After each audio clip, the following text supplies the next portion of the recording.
Les Malte Academy sont proposées par Malte, qui est une plateforme de mise en relation entre les clients et les freelances. Aujourd'hui, on a la plus grosse communauté de freelance en Europe avec 160 000 freelances inscrits.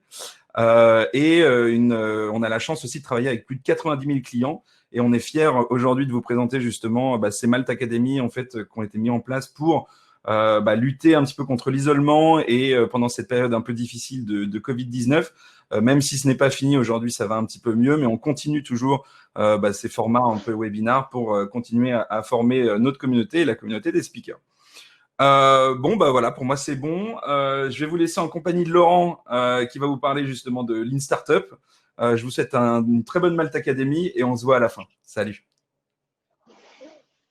Merci Axel, bonjour à tous. Je suis très heureux d'être présent avec vous pour à peu près 1 heure. On a prévu 1 heure, 1h15. En fonction des questions, on verra un peu combien de temps ça dure. Mais je suis très heureux d'être avec vous, présenter ce sujet. Encore une fois, merci Axel de m'avoir permis de partager ce webinar.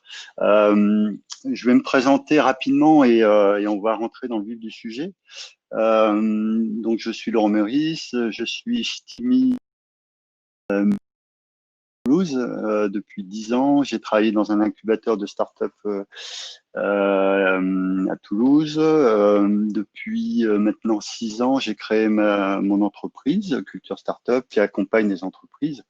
Mais je suis entrepreneur et j'ai créé et cofondé plusieurs sociétés, donc notamment Lune Bleue à Toulouse, qui est un lieu d'échange et de créativité, une agence autour de la restauration et les nouvelles façons de consommer. J'ai créé Invold, qui est une start-up où on est 4 co-associés et je vais en parler un petit peu parce qu'on est en mode bootstrap justement. Et je garde un petit peu de temps pour accompagner des entreprises, plutôt des gros groupes comme Air France, Decathlon, L'Oréal et Total notamment. Et je passe beaucoup de temps aussi à découvrir des nouveaux sujets. Donc, c'est encore une fois avec grand plaisir d'être avec vous. N'hésitez pas à poser des questions, hein, comme Axel vous l'a dit. Je vais surveiller le chat et les questions. Donc, je vous répondrai soit en live ou à chaud ou bien en fin de séance. Voilà, on va démarrer. Je vais vous présenter le sujet tout de suite. Donc, le sujet, c'est le Lean Startup, c'est créer son projet, démarrer son projet business en Lean Startup et en bootstrapping. Alors, je vais expliquer un petit peu en quoi ça consiste. Mais avant ça, je vais démarrer tout simplement par ce contexte projet. Et effectivement, je pense que beaucoup d'entre vous ont plein d'idées. Et pourquoi pas les mettre en œuvre, pourquoi pas créer d'une manière indépendante une application, un site, un business, que ça soit numérique ou pas. Eh bien, on a tous des bonnes idées, on a toujours envie de se lancer. Se lancer, ça peut paraître compliqué. Alors globalement, quand on pense projet business, voilà ce qui nous vient en tête. Hein, c'est créer un site internet, c'est faire du développement, du design, c'est faire de la publicité. Pourquoi pas, si on vend des produits, c'est aussi faire du stock de produits, c'est-à-dire comment gérer la logistique. Un projet, c'est aussi toute la partie administrative. Et en fait, tout ça peut paraître un peu complexe et ça demande aussi du financement. À partir du moment où on s'investit dans un projet, eh bien, ça veut dire qu'on va avoir besoin de temps, mais aussi de moyens financiers pour démarrer et pour à bien mener l'activité.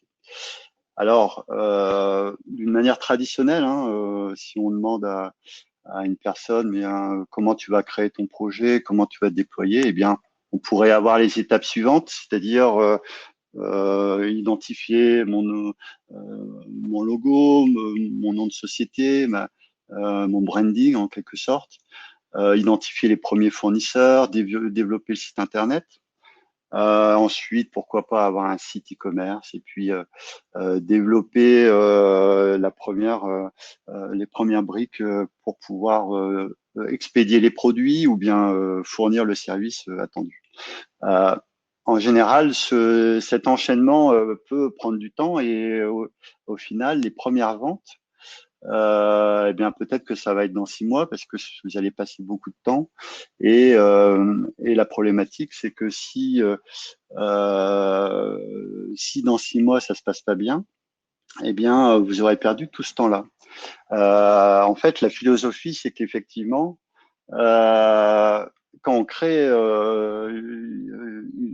un produit ou un service et vous passez du temps à le développer et que vous le lancez, eh bien, si vous mettez un temps non négligeable, eh bien, au bout d'une certaine période, ce temps peut être perdu parce que le lancement, eh bien, peut être s'avérer mauvais. Eh bien, en général, ce qui se passe, c'est que, eh bien, il n'y a pas beaucoup de clients qui se présentent. Alors, on va voir que cette démarche un peu traditionnelle, justement, on y a réfléchi et le Lean Startup, notamment, et le bootstrapping apportent des solutions.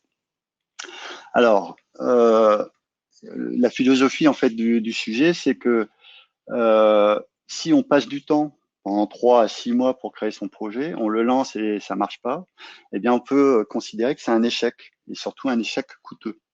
Même si vous n'avez pas dépensé de budget, eh bien, vous allez passer du temps. Et donc, à partir du moment où c'est du temps ou un moyen financier engagé, eh bien, c'est coûteux. En fait, la philosophie par rapport à ça, ça va être d'avoir une perspective différente. Alors, c'est là où le Lean Startup va pouvoir nous apporter des solutions et plus clairement le bootstrapping. Alors, avant de rentrer dans le détail, je vais expliquer ce qu'est le Lean Startup. En fait, le Lean Startup, c'est assez simple, hein. C'est une méthodologie qui aide les entrepreneurs et les équipes, hein, les startups, à avoir une démarche assez rigoureuse de développement. Et en fait, il y a l'un des principes de Lean Startup, c'est que l'idée que vous avez pour créer votre business ou votre startup, en fait, n'a pas de valeur. C'est-à-dire que on considère que c'est pas du tout l'idée de départ qui est importante, c'est plutôt la manière dont vous allez la déployer, aller chercher les premiers clients. La preuve que ces idées n'ont pas de valeur, c'est qu'aujourd'hui on n'a pas de marketplace d'idées. C'est-à-dire, imaginez une marketplace avec plein d'idées et puis vous achetez des idées et au final après vous utilisez ces idées. En fait, ce qui a de la valeur, c'est la manière dont ces idées vont s'appliquer, se mettre en œuvre et s'exécuter. En fait, dans le Lean Startup, votre projet a de la valeur uniquement s'il a des clients. Ce qu'on veut dire par là, c'est que au final, la priorité essentielle, c'est d'aller chercher des clients. Et quelle que soit l'idée, c'est les clients qui vont vous amener la manière d'exécuter votre projet. Alors, le bootstrapping vient compléter en fait le Lean Startup et on peut même dire que le Lean Startup est une démarche de bootstrapping. Et en fait, on rejoint en fait ce principe de lorsque vous avez un projet, eh bien, il va falloir générer immédiatement du revenu pour financer son développement. Alors, vous allez me dire, mais, on peut très bien avoir un financement extérieur qui va nous aider à développer une appli, développer le site, avoir des campagnes de marketing, des publicités. Mais ça impose au final quelques contraintes. En fait, ces contraintes, c'est que les investisseurs vont, surtout au départ, pourraient vous influencer en fait sur votre business, tout simplement parce que les objectifs des influenceurs ou ceux qui apportent un financement n'ont pas les mêmes objectifs que vous. Ils ont un objectif de rentabilité. Et donc ça, c'est une problématique. Et donc le fait de ne pas être contraint par rapport à ce point-là, eh bien, vous permettra d'être plus libre. Ensuite, avoir trop de financement extérieur ou enfin, sur votre projet, vous allez rentrer dans une zone de confort. Enfin, vous êtes dans une zone de confort et ça va entraîner des choix qui pourraient ne pas être pragmatiques. C'est-à-dire que vous allez construire votre projet et peut-être avec des ressources surévaluées. Et donc, vous n'allez pas aller à l'essentiel et surtout, vous allez peut-être faire des choix qui ne seront pas forcément les moins coûteux ou les plus rapides. Donc ça, c'est un point important, c'est qu'au final, cette contrainte financière est aussi un avantage, c'est-à-dire d'avoir peu de moyens financiers. Ensuite, c'est ce que j'ai dit, hein, la prise de risque est plus difficile si vous avez des financements. C'est-à-dire que vous risquez d'échouer et donc si vous avez des financeurs, eh ben, vous prendrez moins de risques sur votre projet. Alors donc on pourrait dire le bootstrapping c'est pas de financement, non, ça peut être des financements mais plus tard, c'est-à-dire à un moment clé où ce sera légitime. On le verra plus tard, tout à l'heure. Alors pour rentrer dans le détail. Comment bootstrapper et au final, concrètement, on va voir comment ça se déroule. Alors, dans un premier temps, le Lean Startup, c'est aussi, et le bootstrapping, c'est aussi une posture d'entrepreneur. Et donc, il va falloir que vous définissiez votre cadre d'implication, vous personnellement, par rapport à ce projet. Est-ce que c'est un projet à temps complet? Est-ce que c'est un job? Est-ce que c'est un projet à côté de mon job? Et donc, définissez avant de démarrer à quelle hauteur ce projet va prendre de place dans votre vie professionnelle et dans votre vie personnelle. Donc ça, c'est important. Et donc, il n'y a pas de contrainte par rapport à ça. Donc, il y a beaucoup de projets bootstrapping qui se sont développés avec des entrepreneurs qui étaient salariés et donc qui ont démarré au final un peu à côté. Et petit à petit, ils ont pu prendre plus de place sur ce projet-là et devenir complètement entrepreneurs et salariés ou salariés de leur propre boîte. Donc, il n'y a pas de règle, mais définissez un peu le cadre d'implication et à combien de temps vous voulez passer. Donc, ça, c'est un point important. Ensuite, quand vous démarrez un projet bootstrapping, que ça soit seul ou à plusieurs, hein, vous ne pourrez pas tout connaître. Enfin, vous ne pouvez pas tout connaître. Et du coup, vous allez devoir avoir une posture multidisciplinaire parce qu'au départ, vous n'allez pas pouvoir faire appel à de la sous-traitance. Alors, vous pourrez faire appel à des indépendants, hein, sur Malte, par exemple, d'une manière ponctuelle, mais vos ressources limitées sont très légères, donc très limitées. Et donc, il va falloir que vous preniez l'ensemble des métiers qui va consister au développement business. Et donc, ça, c'est vertueux. Et donc, il y a ce mythe de l'expert qui va considérer qu'on va peut-être vous dire, mais pourquoi tu te lances dans une start-up alors que tu n'as pas fait d'école de commerce, tu es informaticien, ou inversement, hein, tu es informaticien, tu as fait une école de commerce, comment tu vas développer ton produit? Eh bien, aujourd'hui, on a accès à plein de contenus, on a accès à plein de conférences, que ça soit en physique avant le confinement ou aujourd'hui en webinar, et consulter ces conférences pour apprendre. Alors, vous ne serez pas expert, mais vous allez découvrir des nouveaux outils et des nouvelles façons de travailler. Ça peut être sur tous les sujets, hein, sur comment faire de la comptabilité pour une startup. Ça peut être sur le design, le branding. Mais au final, vous apprenez très vite. Allez chercher des meet-up ou des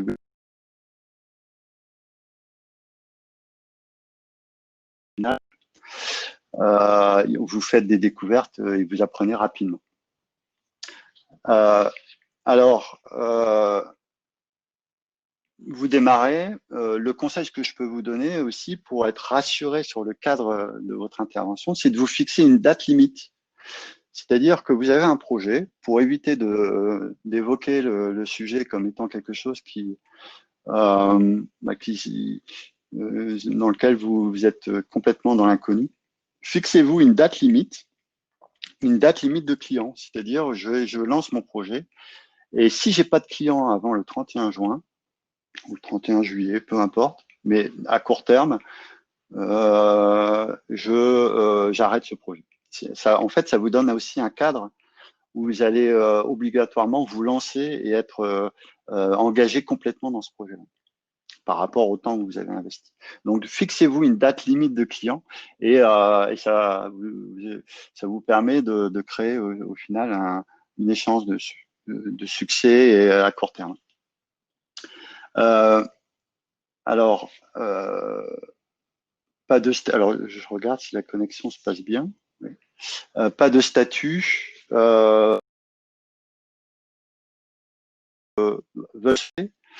Et les premières questions j'ai pas d'entreprise, donc je suis salarié par exemple. J'ai pas d'entreprise. Alors, est-ce qu'on peut me confirmer que je suis encore connecté?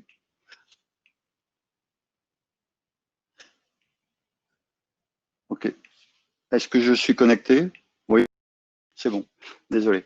J'ai eu un message comme quoi j'étais déconnecté. Donc, en fait, le plus important par rapport à cette problématique, c'est que vous pouvez vous lancer. Oui, voilà, il y a pas de visuel. Il y a un petit problème de connexion. Ok, mais vous m'entendez bien. Désolé.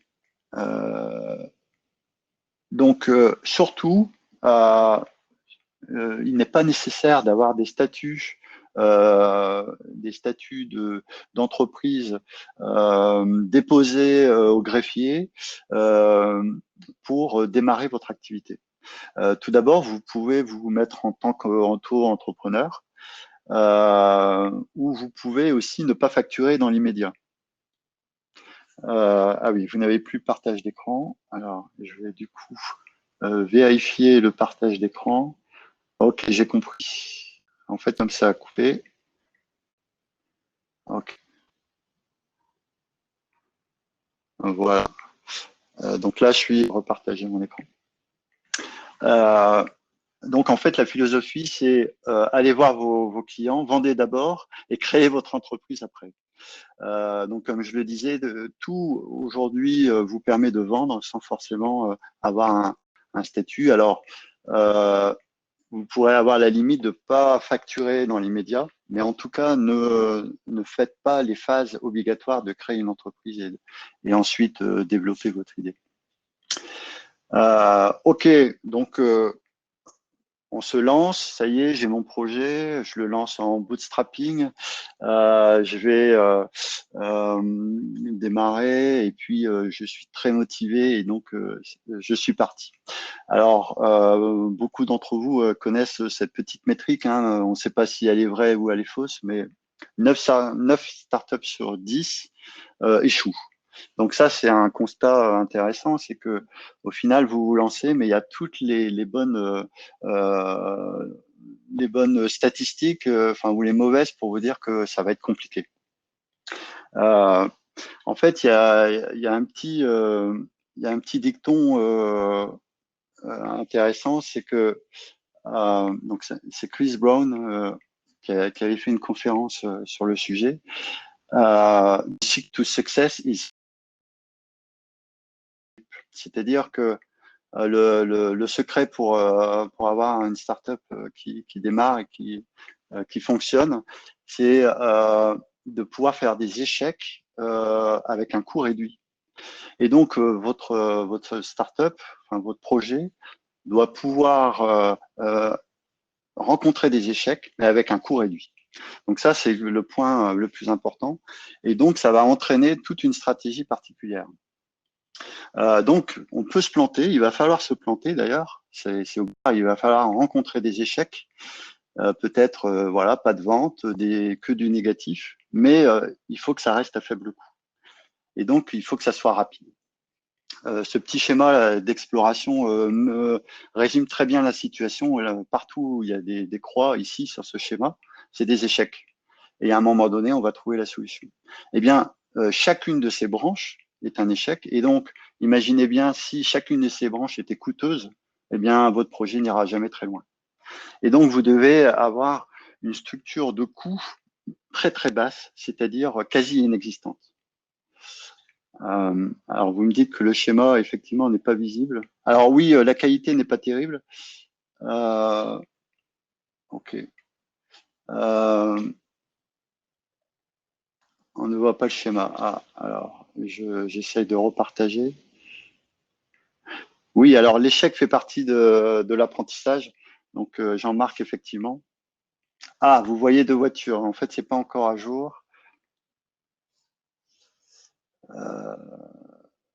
Ok, c'est bon. Ok, donc il y a vraiment un décalage. Ok, ok, vous avez un petit gel d'écran. Alors, oui, donc l'échec fait partie de l'apprentissage. Donc ça, c'est très important. Alors, le Lean Startup, avec le bootstrapping, nous amène des éléments importants. Le Lean, ça veut dire quoi? Justement, le Lean, c'est optimiser ce qui est le plus précieux. C'est-à-dire que, notamment son temps. Et donc, il va falloir choisir ses priorités. Alors, la Startup Nation, hein, et on sait qu'il y a beaucoup d'engouement, mais je vais vous donner un petit exemple. Hein. Participer à des pitchs startup ou aller à des salons, eh bien, c'est pas forcément le meilleur endroit. Vous allez peut-être perdre un peu de temps sur ces salons. Par contre, sauf si vos clients y sont et si vous vendrez beaucoup. Et en fait, ce qui est important, c'est que vous allez devoir orienter vos priorités uniquement si vous allez pouvoir vendre votre projet. Et donc, optimiser votre temps, c'est le plus précieux. Donc, le lean, c'est aller directement à l'essentiel.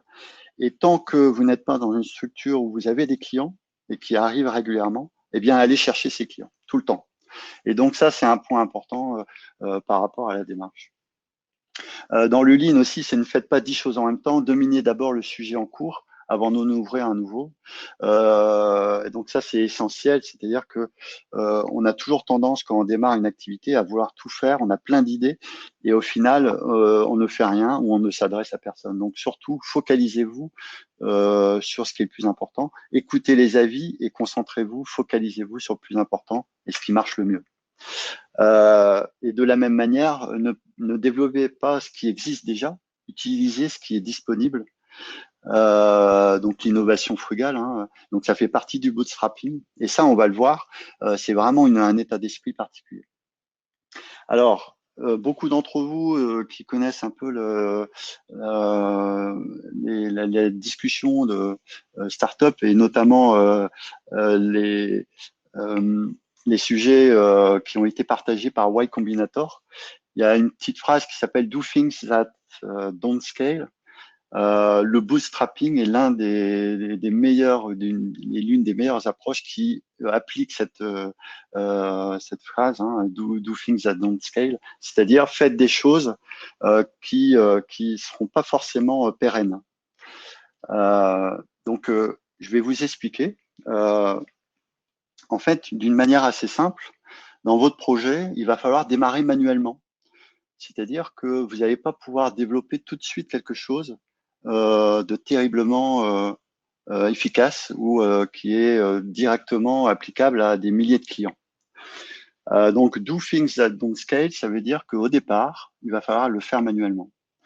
Et ensuite, vous allez pouvoir appliquer des démarches qui sont des produits ou des services qui sont des services no-code, c'est-à-dire où il n'y a pas besoin de coder. Donc, vous allez utiliser des plateformes hein, no-code et ça va vous aider à aller plus loin. Et de la même manière, peut-être que vous allez jeter cette plateforme ou ce produit no-code que vous avez fait et vous allez passer au low-code, c'est-à-dire un petit peu de code, mais pas trop. Et ensuite, vous pourrez coder quelque chose. Là, ça s'applique pour une application, un produit, un service numérique, mais ça peut s'appliquer aussi pour tout sujet. Hein. C'est-à-dire, on est en manuel au départ et ensuite, on fait quelque chose qu'on va peut-être jeter. Entre le manuel et le no-code et le low-code, là, c'est une expérience particulière sur certains projets, mais globalement, c'est x10. C'est-à-dire que passer du manuel à no-code, vous prenez 10 fois plus de temps. Passer du no-code à du low-code, ça prend 10 fois plus de temps. Et passer du low-code à code, c'est 10 fois plus de temps. Et donc, de passer de no-code à code, c'est 100 fois plus de temps. C'est-à-dire que globalement, si vous, dans votre projet, vous avez toute la priorité à d'abord faire les choses manuellement ou avec des solutions no-code, et parce que vous serez sûrement dans un échec et vous allez pouvoir itérer sur différentes solutions. Donc ça, c'est très important. Et à la fin, quand votre produit va commencer à fonctionner, vous pourrez faire quelque chose de clean. Et là, vous pourrez scaler, vous pourrez développer votre business et aller passer à la grande échelle. Mais uniquement quand vous avez validé les différentes étapes, parce que ça coûte 1000 fois plus de faire du clean code que d'être au tout départ à faire les choses manuellement. Donc ça, c'est très important. C'est un point essentiel par rapport au fait de réduire le temps passé, quoi. Alors, je vais vous donner un petit exemple sur mon projet personnel Involved. C'est un projet de plateforme marketing, peu importe le sujet, mais globalement, cette plateforme envoie des SMS à des clients. C'est des artisans qui... Et donc, au départ, donc c'était au mois d'octobre, au mois d'août, plus précisément, pardon, l'année dernière, en 2019, on a démarré le projet. Et en fait, j'ai démarré le projet tout simplement en envoyant les SMS à la main. Et donc, mon client, c'était un artisan, me donnait la liste de ses clients avec son numéro de téléphone. Enfin, il m'a même donné tout simplement son agenda. Et j'ai envoyé les SMS à la main, un par un. Et donc, j'ai passé 3 heures à envoyer sur une après-midi des SMS à la main.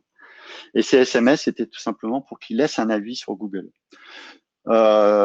Et donc, j'avais rien développé, j'ai tout fait manuellement. Et c'est là où j'ai commencé à voir ce qui s'est passé. Et est-ce que les clients cliquaient sur le lien? Donc, j'ai pu voir s'il y avait des avis ou pas. Ça m'a pris 3 heures. Donc ça, c'est la première étape qui a été réalisée. Et donc, c'est cette étape qui m'a permis de démarrer au final. La deuxième étape, effectivement, ça a été l'étape low code.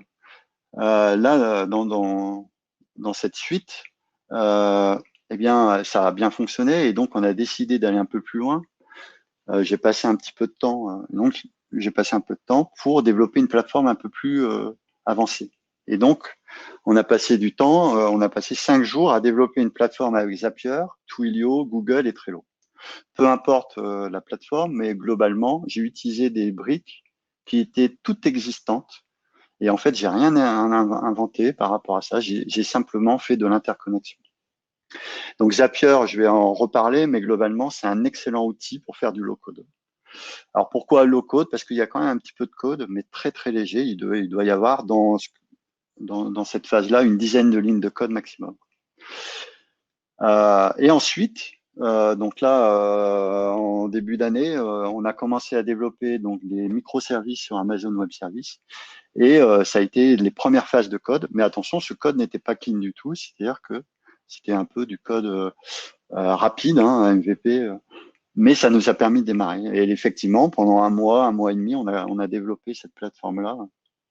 Et donc là, ça nous a permis d'être plus efficace et plus rapide, tout en restant frugal. Je vous donne un bon exemple aussi c'est sur cet écran. Alors, je crois qu'il y a des problèmes de partage d'écran, mais l'écran que je vous présente, là, c'est un mail que j'ai envoyé hier et il vous résume très bien la situation. C'est que aujourd'hui, les interfaces sont inexistantes sur notre projet et à mon client, j'ai juste envoyé des liens pour notamment ici pour connaître le relevé des paiements. Et donc, j'ai envoyé un mail avec l'ensemble des liens qui permettent d'accéder à un écran PDF tout simple. Donc, il n'y a pas d'IHM, j'ai pas fait de développement, mais par contre, mon client peut accéder à son relevé. Et donc, done is better than perfect, c'est vraiment un principe important. C'est-à-dire qu'il vaut mieux que ça soit fait que parfait. Au moins, là, mon client, oui, c'est pas terrible, il doit aller cliquer sur le lien et puis il comprend pas trop comment il va pouvoir changer de date mais au moins il peut accéder au relevé en cours. Et peut-être que le mois prochain, je lui développerai un IHM. Voilà. Alors, je vous donne quelques exemples ici. Vous le retrouvez dans les slides d'outils no-code. Donc, il y en a beaucoup. Hein. Aujourd'hui, c'est un sujet majeur. D'ailleurs, il y a eu un webinaire sur le sujet, un webinaire Malte il y a quelques semaines. Vous allez trouver beaucoup d'informations sur Internet. Le premier no-code tools pour les développeurs business et développeurs de projets, c'est Facebook, par exemple, ou Google My Business. En fait, sur Facebook, vous pouvez vendre vos produits, avoir une page, avoir des likes, et vous faites zéro code. Pourtant, vous pouvez déjà vendre votre business, votre produit. Donc, Google Ads, Strikingly, vous permet de faire Strikingly vous permet de faire des landing pages, Webflow aussi. Et donc ça, c'est des outils no-code qui vont vous permettre d'aller trouver vos premiers clients. Google Ads, c'est très intéressant parce que c'est un outil no-code quasiment, et surtout, on sait que c'est payant, bien sûr, mais c'est payant si on clique sur vos liens. Et donc, c'est gratuit si on clique pas. Et donc, vous pouvez faire des publicités. Eh bien, la bonne nouvelle, c'est que si vous payez, ça veut dire qu'il y a un intérêt derrière les publicités. Et donc, utilisez Google Ads pour aller tester vos premiers clients, enfin votre marché. Il y a des outils low-code qui sont utilisés dans les projets bootstrapping. Je l'ai dit, il y a Zapier qui permet d'interconnecter des API. Donc, allez voir ce qu'est Zapier, ou il y a d'autres outils que Zapier. Et en fait, avec 0 ligne de code quasiment, vous allez pouvoir construire toute une chaîne au final d'automatisation pour vos projets. Stripe vous permet d'accepter des paiements, Twilio d'envoyer des SMS, mais vous pouvez aussi créer des rendez-vous, etc. Donc, avant d'aller loin dans votre produit, utilisez ces solutions. En quelques jours, vous avez développé une plateforme. Alors, une fois que tout ça, effectivement, vous permet d'avancer, vous pouvez aussi utiliser les plateformes aujourd'hui des plateformes cloud de développement en code, comme Amazon Web Services Lambda ou Google Firebase.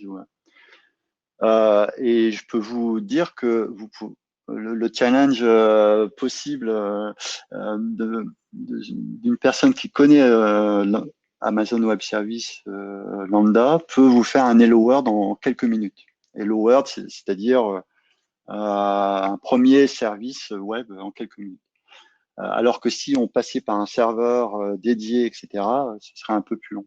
Donc, passez par ces plateformes cloud rapides pour développer votre business après avoir fait du low-code et du no-code. Et donc, vous pouvez avoir des solutions complètes e-commerce avec du no-code et du low-code.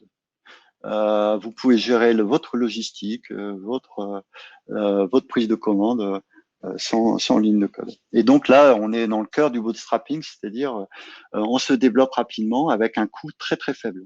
L'ensemble de ces outils vous coûtera quasiment zéro. Donc ça, c'est important.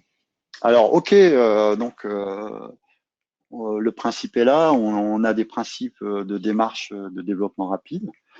Ce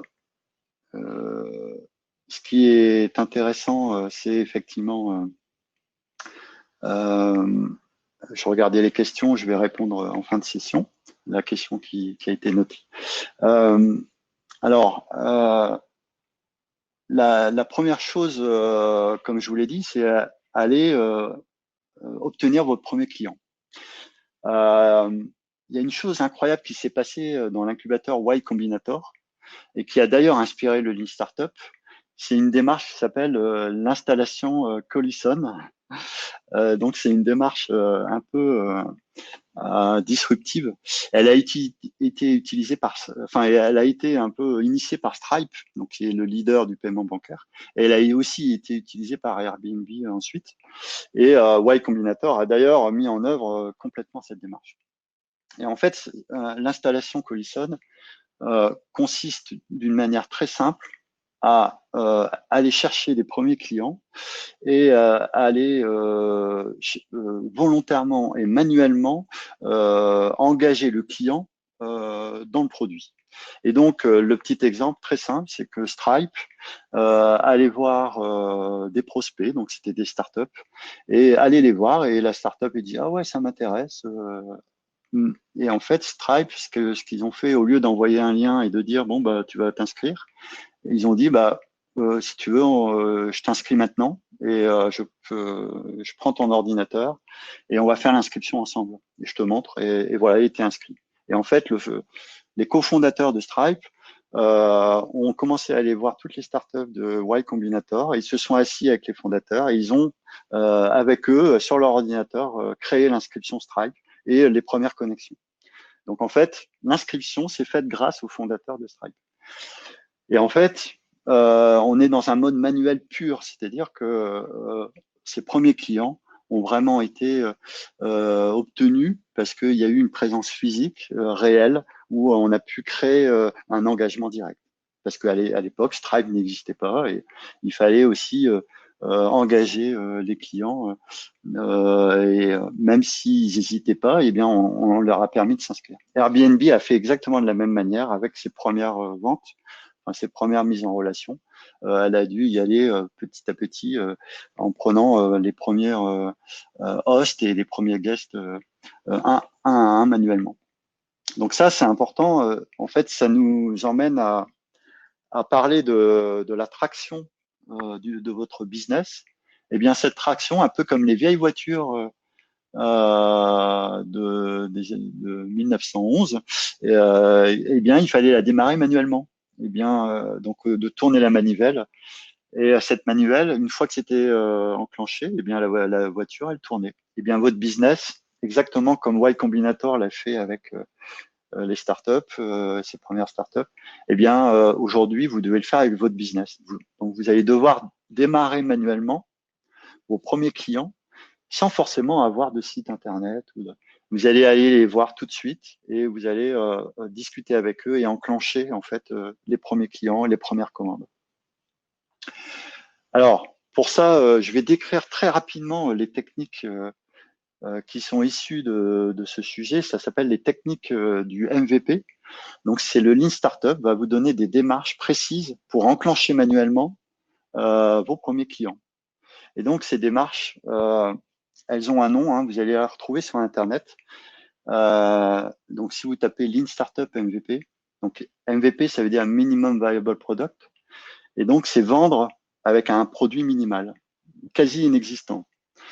Et donc, ces techniques vont va vous permettre d'aller voir votre client, votre prospect, votre futur client, et de parler de votre produit. Il y a le premier type de MVP s'appelle le MVP concierge.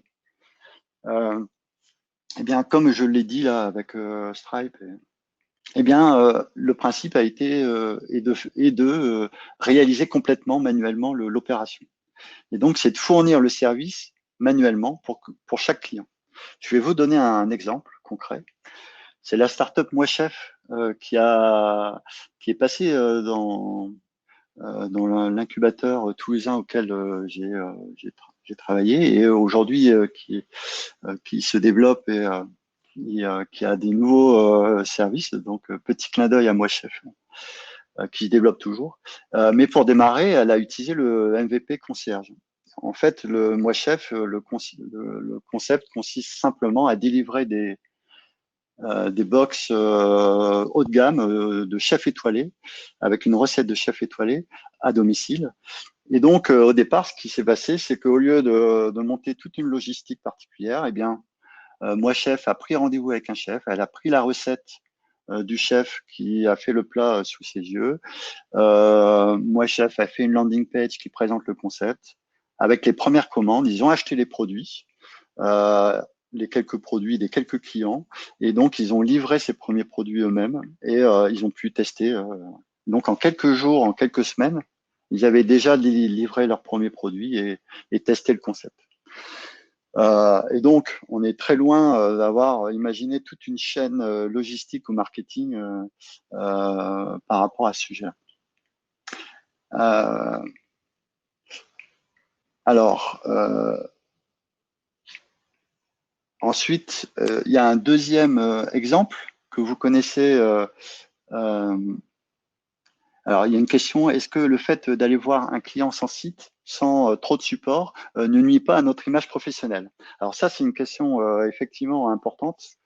Non, en fait, le pire quand vous démarrez, c'est ne pas avoir de clients.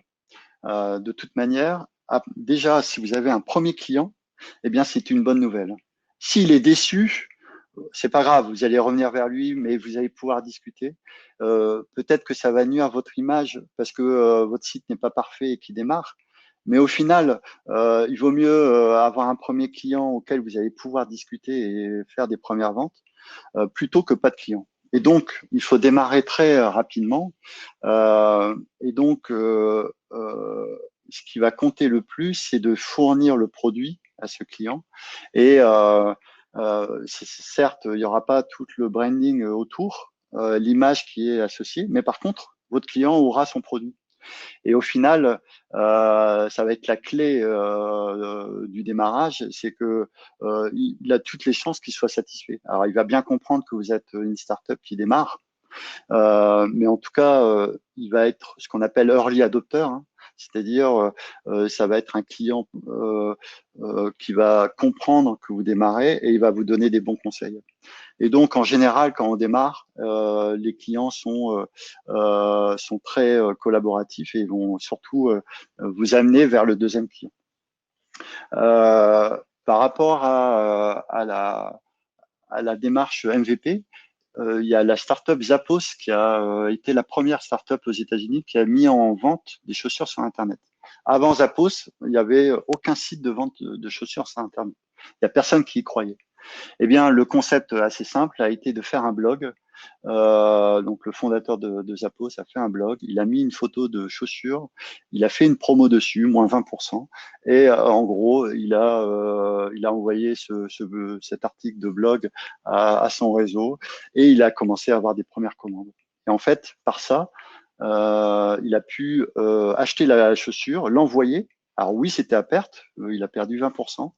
Mais il a pu identifier si la personne renvoyait la chaussure parce que c'était pas la bonne taille et il a pu observer les retours.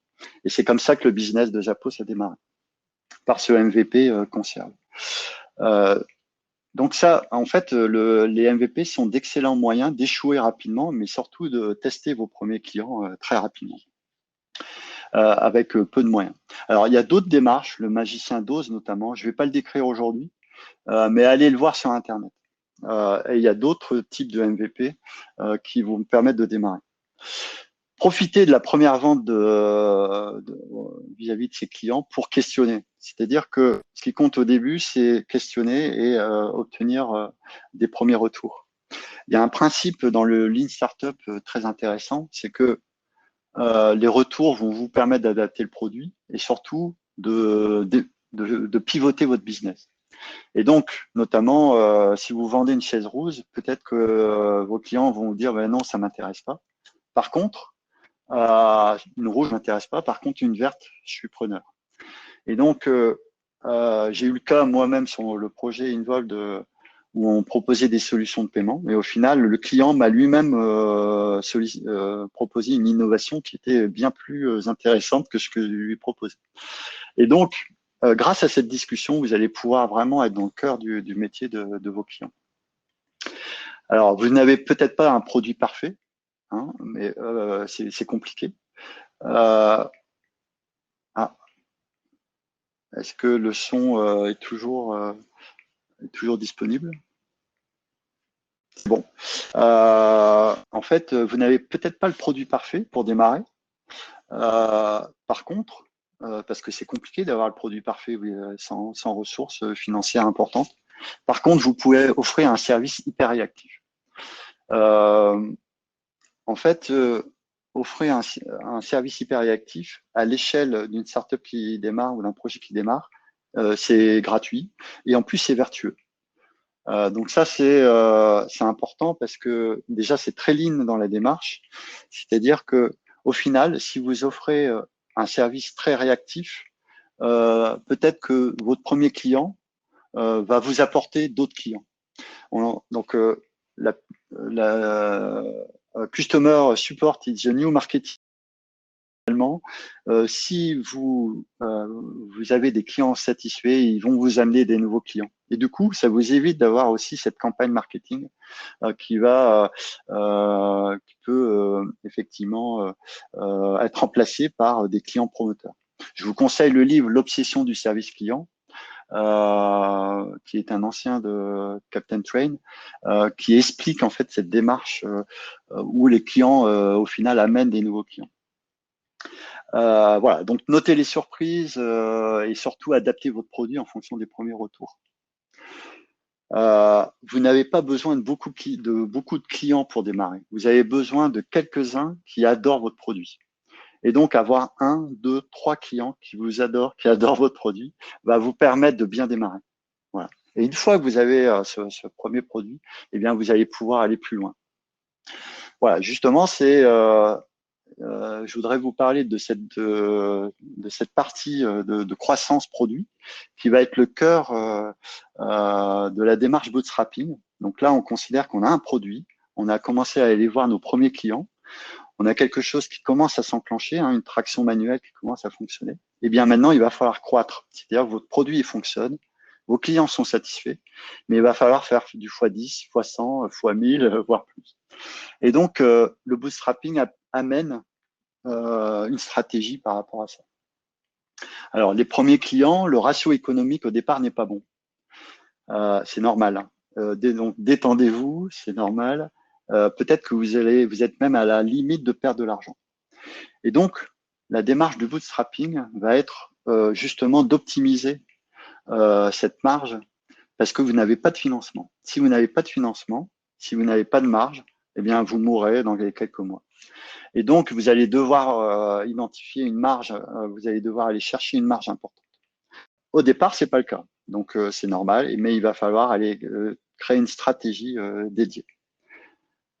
C'est ce que je vais vous expliquer maintenant. En fait, il y a une startup qui s'appelle GitHub, que beaucoup de codeurs connaissent, bien sûr, qui est une startup bootstrapping, bootstrappée.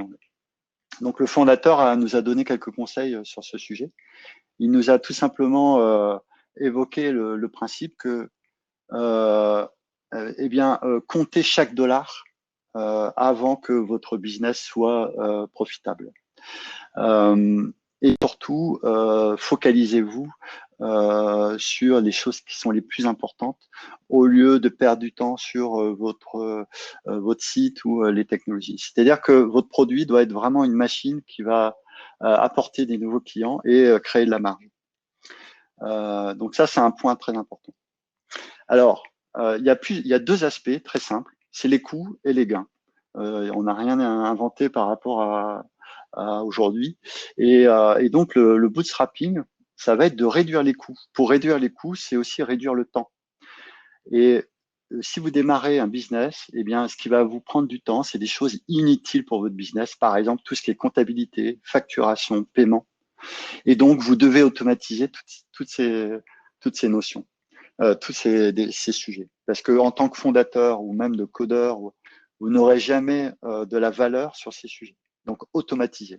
Utilisez Intuit QuickBooks, il y en a beaucoup, vous permet les chaînes de facturation et ou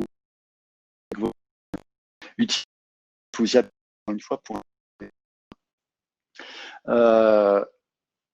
sur mon projet actuel, j'ai qu'un bouton à appuyer, ça génère les factures auprès de tous mes clients. Donc, et ça fait le lien avec le comptable. Ensuite, soyez créatif sur la réduction des coûts. C'est-à-dire que il faut être créatif. Donc, le terme créatif est important parce que il va falloir explorer, peut-être hacker, innover, voir ce qui existe, comment les autres font. Et il va falloir être créatif sur la réduction des coûts. Et donc, sur le projet, je vous donne un exemple sur notre projet actuel. Les SMS nous coûtaient 7 centimes en septembre 2019, en début d'année 6 centimes, et aujourd'hui, ils sont à 3,7 centimes. En fait, on envoie beaucoup de SMS, donc c'est important. Et on a une piste actuellement où on est en train d'explorer et de tester, et qui va nous amener à avoir des SMS à 1 centime. Donc, on utilise un peu des principes un peu de hacking, on va dire, mais ça va nous permettre d'être créatifs et d'avoir des réductions de coûts importants sur ce sujet. Parce que les SMS est aujourd'hui un poste majeur de coûts dans notre business model. Donc, regardez ce qui coûte le plus chez vous et réduisez. Réduisez pas de 10%, hein, réduisez de moitié ou du quart. Voilà. Ce qu'il faut viser, c'est avoir une marge importante. Si vous n'avez pas de marge importante ou de volume important, mais globalement, au début, il faut viser une marge importante, ça va être compliqué d'avoir un équilibre avec du bootstrapping. Donc, vous n'avez pas d'autre choix de croître vite. Et donc, vous n'avez pas d'autre choix de croître les ventes et d'être rentable rapidement. Et donc, quand vous lancez votre business, il faut que votre bénéfice mensuel, c'est-à-dire votre balance mensuelle, soit très vite atteinte. On parle de quelques mois. Il faut que dans les 3-6 mois, vous ayez une balance mensuelle positive.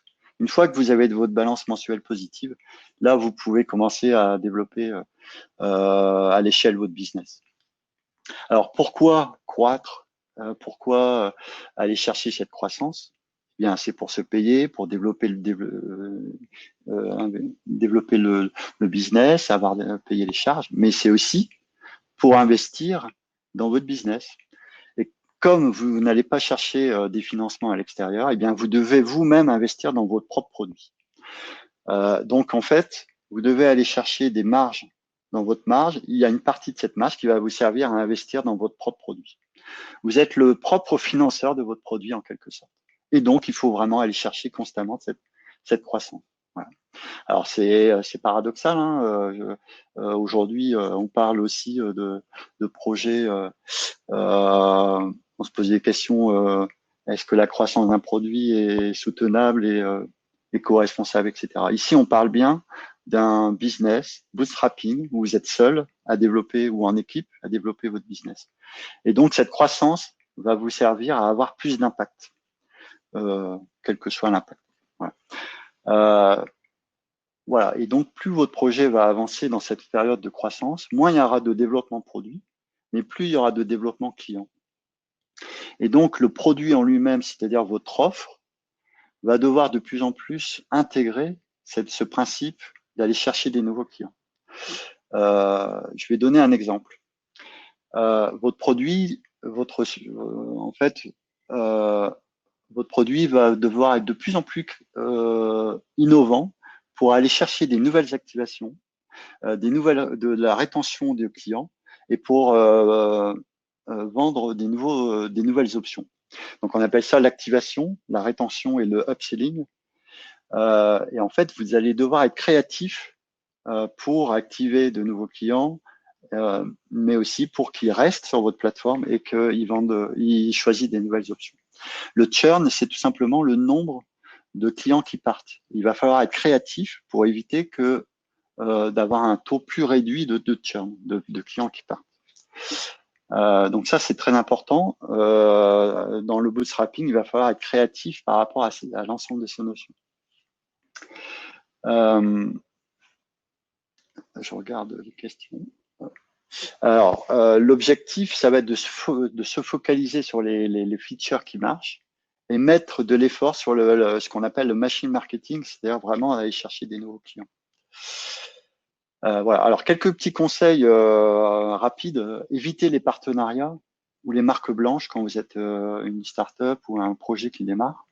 C'est très tentant d'aller voir un partenaire qui va lui-même vendre votre produit, mais vous vous éloignez de vos clients et vous réduisez vos marges. Donc, ça va être des leviers effectivement de développement, mais au final, vous travaillez plus pour vos clients finaux, mais vous travaillez pour un intermédiaire. Et donc, vous écartez un petit peu de votre cible au final. Les partenariats peuvent prendre beaucoup de temps et ça peut être très complexe. Donc, dans le bootstrapping, c'est vraiment un sujet à éviter. Donc, les petits conseils, c'est toutes les semaines identifier tout ce qui bloque la croissance de votre produit. Quelles sont les limites? Et regardez pourquoi vous n'avez pas eu de croissance ce mois-ci ou cette semaine. Mais au final, c'est quoi? Qu'est-ce qui bloque et quelles sont les limites par rapport à ça?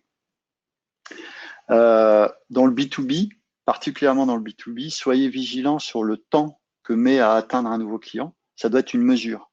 On va parler des mesures, mais en B2B, plus le temps d'acquisition d'un client est long, plus vous allez perdre de l'argent, enfin, où ça va être compliqué. Donc, le bootstrapping, au final, vous devez acquérir un client très rapidement. Que ça soit un gros compte ou donc ça c'est important de prendre ça en compte parce que sinon vous allez avoir du mal à pouvoir rapidement. Voilà, donc la dernière partie que je voudrais vous partager, c'est les mesures. Ça fait partie intégrante du Lean Startup. Les mesures sont un élément clé. Pourquoi? Tout simplement parce que vous ne pouvez pas cognitivement comprendre comment votre business fonctionne. Et vous êtes obligé de faire des mesures. Parce que l'humain, cognitivement, n'est pas capable de comprendre comment 100 clients vont se comporter. Et sans mesure, vous allez avoir du mal à contrôler votre business ou votre produit. Au départ, les chiffres sont très bas. Et donc, on ne va pas avoir envie de faire de mesures. Parce qu'on va avoir 5 clients, 10 clients. Un petit tableau Excel suffira. Mais au final, dès qu'on va avoir un petit plus de croissance, eh bien, ces premiers outils, enfin, ne vont pas suffire. Enfin, ces premières, il va falloir mesurer plus concrètement. Alors, on appelle ça les actionable metrics. C'est-à-dire qu'il va falloir que vous mettez en œuvre dans votre entreprise quelques métriques assez simples qui vous permettent de prendre des décisions et de mieux prioriser. Je vais vous donner des exemples, bien sûr, mais surtout, soyez vigilants sur le fait de ne pas avoir trop de métriques. En fait, 2-3 métriques suffisent, voilà, pas plus. Alors, je vous donne un premier exemple de métrique. Là, je ne parle pas du business, je parle du produit. Mesurez en fait le comportement utilisateur sur votre produit. Ça, c'est la première chose. Et donc, vous pouvez avoir quelques éléments importants. Là, je vous montre sur l'écran partagé, c'est la métrique de notre produit actuel. Eh bien, on s'est rendu compte que les SMS qui sont envoyés tout de suite après un rendez-vous et ceux qui sont envoyés 1 heure après automatiquement, ils n'ont pas le même taux de conversion. Il y en a un qui c'est 52% et l'autre 33%. Donc c'est énorme. C'est-à-dire que là, ça peut paraître anodin, mais la différence est énorme. Ça veut dire qu'il va vraiment falloir se focaliser soit sur améliorer le SMS automatique ou bien au final l'abandonner et se focaliser sur cette première conversion. Et donc, si vous mesurez, vous pouvez être beaucoup plus impactant. Si on n'avait pas de mesure, j'aurais jamais pu comprendre, on n'aurait jamais pu comprendre cet élément-là. Ensuite, les autres métriques importantes par rapport à votre business, c'est effectivement mesurer votre produit, mais ça va être aussi de mesurer les conversions. Donc, je vais aller assez vite parce que beaucoup de littérature existe sur Internet sur ce sujet. Ça s'appelle les métriques AR, les métriques pirates. Donc, AR, c'est comme le pirate qui aborde un bateau pour le saboter, mais globalement, c'est les métriques pirates nous amènent en fait les mesures importantes à avoir dans un business. Ces métriques, c'est A comme acquisition, A comme activation, rétention, referral et revenus. Et en fait, vous devez, dans votre phase de croissance, prioriser vos actions sur chacune de ces phases, mais vous devez d'abord prioriser vos efforts sur l'acquisition. Et une fois que l'acquisition est bonne, vous allez prioriser vos efforts sur l'activation, c'est-à-dire l'inscription à votre produit. Et ensuite, prioriser vos efforts sur la rétention, etc. Rétention, c'est-à-dire qu'un utilisateur utilise régulièrement votre produit.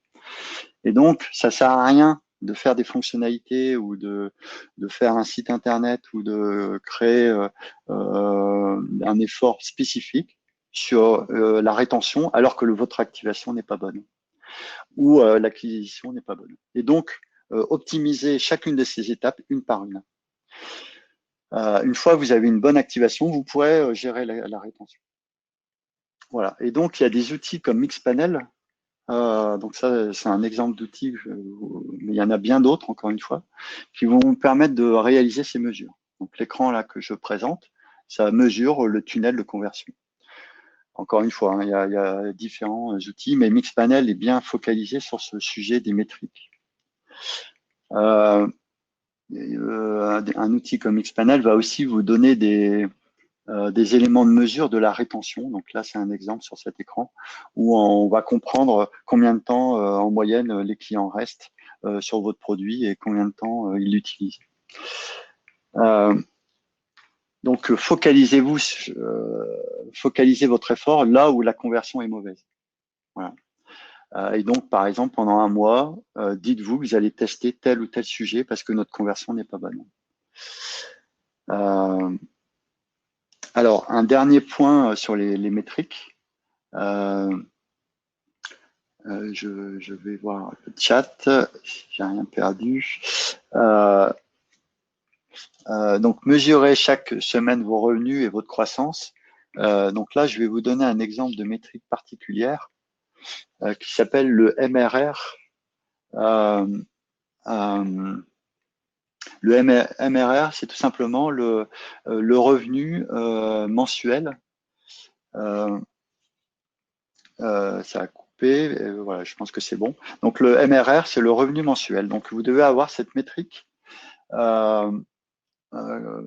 qui va vous permettre d'identifier quelles sont les nouvelles inscriptions, quels sont au contraire les départs, quels sont les nouveaux services qui vont, on appelle le upselling, hein, les nouveaux services, c'est-à-dire vos clients actuels qui vont souscrire à des nouvelles options ou un abonnement supérieur, et à l'inverse, ceux qui vont se prendre un abonnement inférieur, les réactivations, etc. Et donc, il y a des outils comme Chartmogul qui sont gratuits avec un faible nombre de chiffres d'affaires, hein, eh bien, qui vont vous aider à avoir ces métriques. Le MRR est effectivement une métrique importante dans le bootstrapping parce que ça va vous permettre tout simplement d'identifier vos gains mensuels. Bien sûr, il va falloir mettre ça en face, mettre en face votre coût d'acquisition et vos charges. Mais globalement, le MRR est l'un des éléments clés pour votre business. Alors, je vais terminer la session et puis je vais essayer d'aller voir quelques questions et de vous répondre. Eh bien, là, ce que je vous ai partagé, c'est des approches, le Lean Startup et le Bootstrapping, qui nous permettent d'avoir une posture d'entrepreneur. Je vais vous donner quelques conseils, résumer quelques conseils encore, mais le Lean Startup implique aussi cette notion essentielle, très simple, c'est que tout le monde peut entreprendre.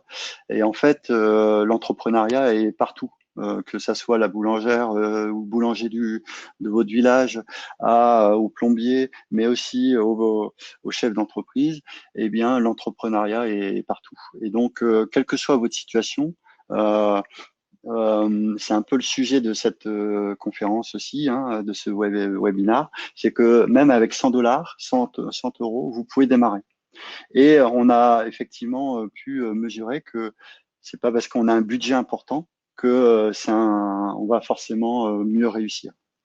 Voilà. Et donc pour résumer les points importants que je vous ai partagés, c'est premièrement se planter mais à faible coût. Ok, on se plante mais à faible coût. Se focaliser sur votre sujet. Vendre mais manuellement au départ. Du no-code, du low-code, surtout au départ, pour avoir le moindre coût possible. Être créatif sur la réduction des coûts, être créatif sur l'acquisition. Mesurer, tester et optimiser. Et il n'y a plus qu'à se lancer. Et là, vous avez, vous êtes parti. Voilà, du coup, je pense qu'il y a quelques questions en attente. Je jette un petit coup d'œil. Alors, conseillez-vous un statut d'entreprise en particulier pour ce type de méthode? Disons que si vous démarrez seul, effectivement, Si vous êtes vraiment tout seul, déjà le statut SASU est intéressant car il vous permet d'être salarié et donc d'avoir une certaine garantie de sécurité en étant salarié. Alors qu'en SARLU, c'est pas le cas. Donc, on peut conseiller de prendre le statut de SASU pour démarrer.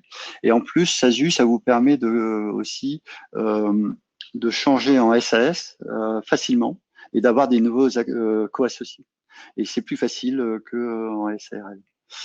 Voilà, donc je conseille plutôt le SASU comme principe. Oui, Instagram est un très bon moyen pour vendre et pour tester un nouveau produit.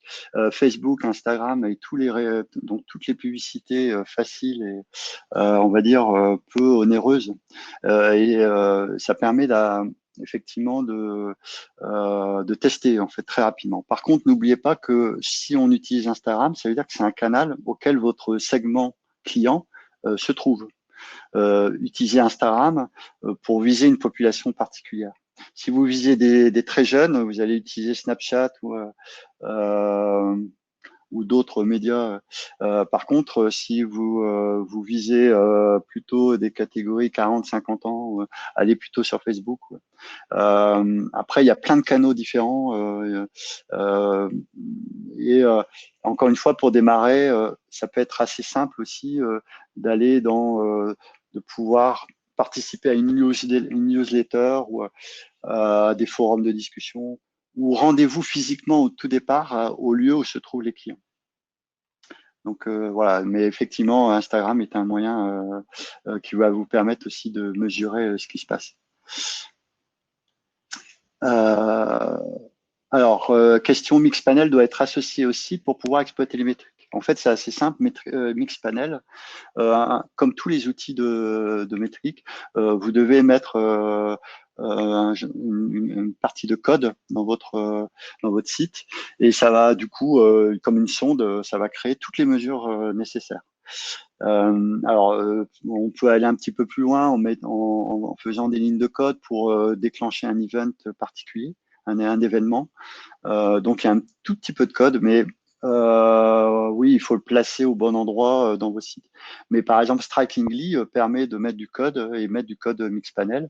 Et donc, des plateformes no-code peuvent être utilisées pour mettre ces fameux sons de Mixpanel. Et donc, oui, il y a quand même cette notion d'association obligatoire. Alors, on parle de sites, mais ça peut être des emails ou même des SMS. Donc, nous, on suit le lien, le tracking de liens grâce avec Mixpanel. Alors, qu'entendez-vous par être créatif sur l'acquisition? C'est tout simplement faire preuve de créativité et de design, c'est-à-dire mettez en œuvre des séances spécifiques d'innovation. Donc, si vous allez chercher peut-être des clients, mettez-les dans la même pièce que vous, discutez. Donc, les démarches de design thinking, notamment, sont un excellent des excellentes approches pour vous aider à trouver et à être créatif sur certains sujets. Et donc, passer du temps avec vos clients, avec des personnes qui peuvent vous donner des bonnes idées sur ce sujet-là. Aller voir ce qui se fait à l'extérieur. Voilà. Et puis surtout tester. Donc, être créatif, c'est aussi tester tous les jours quelque chose, quoi. Alors, l'intrapreneuriat, oui, est-ce que c'est aussi applicable à l'intrapreneuriat? Oui, complètement. D'ailleurs, j'ai appliqué cette démarche notamment à Air France dans le projet Booster le Futur, qui est un programme d'intrapreneuriat auquel là je pense que c'est la 4e saison, donc j'ai participé aux 2 premières saisons. Et donc l'intrapreneuriat, oui, le bootstrapping a toute sa place parce que justement avoir du budget d'innovation dans les entreprises, c'est pas forcément évident parce que l'entreprise, on a besoin d'avoir un business case et donc le bootstrapping a toute sa place et encore plus dans l'intrapreneuriat. Ouais. Voilà, donc effectivement, vous avez donné des sites de landing page. Oui, je vais vous donner accès à la presse. Je vais vous donner tout de suite, ensuite, enfin après cette session, le lien Internet sur ce chat. Alors, j'ai d'autres questions dans la partie chat. Alors oui, Nicolas, l'idée c'est 10% et l'exécution c'est 90%. Exactement. Et en général, l'idée qu'on avait au départ, elle a beaucoup changé. Donc, et ce qu'on pourrait dire aussi, c'est que l'exécution nous amène au final des idées encore plus riches que ce qu'on avait au départ. Alors, est-ce que le fait d'aller voir un client sans site, sans trop de support, ça n'unit pas notre image professionnelle? Avec du no-code, il y a moyen d'aller voir un client avec une application mobile faite en une demi-journée facilement. Je recommande la suite de la chaîne de contournement spécialiste de la formation. Voilà, bon là c'est plus un conseil. Il faut privilégier le statut EURL si vous comptez vous verser des salaires. Alors le statut SASU est plutôt oui, alors URL et SASU. Ah oui, donc Nicolas, il aurait fallu parler du Lean Canvas aussi. Oui, alors c'est vrai que j'ai fait le focus sur la partie croissance et aller chercher les premiers clients. Et donc le Lean Canvas, je suis tout à fait d'accord, est la clé de compréhension et de simplification du Lean Startup. Donc allez voir sur Internet le Lean Canvas. Le Lean Canvas, c'est tout simplement en 9 cases, on résume votre business model et votre projet de départ. Et le Lean Canvas vous permet d'aller tester et de faire évoluer ce Lean Canvas en fonction de vos expérimentations. Voilà, je regarde, il y a une nouvelle question. Oui. Voilà, je pense avoir terminé l'ensemble des questions. Donc, si c'est bon pour vous, on peut. Et si j'espère que ça vous a plu et que vous avez pu apprendre quelques petites choses. Et puis, et donc, je vous souhaite de vous lancer.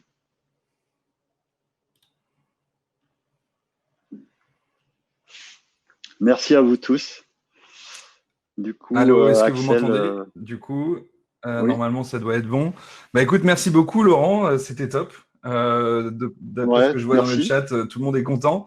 Donc, si vous avez des questions, n'hésitez surtout pas dès maintenant. Et sinon, je suppose que tu avais mis ton contact peut-être en amont. Tu peux peut-être le réafficher si tu le souhaites. Dans tous les cas, je réponds Oui, tout de suite sur le replay. Donc, il sera disponible normalement la semaine prochaine sur le site Malt Academy ou sur notre chaîne YouTube. En ce qui concerne la présentation de Laurent, vous allez la recevoir dans 1 heure à peu près avec le mail de remerciement à la participation à cette Malt Academy. Donc, je l'inclurai dedans. Vous aurez tout ça et toutes les infos dans ce mail. Je vais conclure quand même encore une fois avec des remerciements, hein, tout simplement. Donc, merci à toi, Laurent. C'était très, très bien. merci. Moi, j'ai adoré. Je pense que Super, tout le monde aussi. super. Dans tous les cas, n'hésitez pas, si vous voulez assister à d'autres Malt Academy comme celle-ci, sur d'autres sujets, bien sûr, n'hésitez pas à aller voir sur notre site maltacademy.com. Vous retrouverez en fait toutes les prochaines Malt Academy. Si vous voulez faire comme Laurent et devenir speaker, et si vous avez un sujet intéressant à faire partager à la communauté, n'hésitez surtout pas non plus sur le même site à aller à postuler en fait et à demander et à souscrire en fait au formulaire pour devenir speaker. On étudiera le dossier et puis on lancera potentiellement une nouvelle Malt Academy. Et voilà, dans tous les cas, je pense que j'ai tout dit. Encore une fois, merci. Merci à tous d'avoir participé. Et puis Oui. encore merci Laurent Merci à vous et à très tous. bientôt. Merci Axel et merci à vous tous. Et à très bientôt et peut-être à un prochain webinaire. C'est ça, sur le Lean Canva peut-être. Ouais. Ce serait Ciao. une autre occasion. Au revoir, à Ouais, bientôt. merci, au Salut. revoir.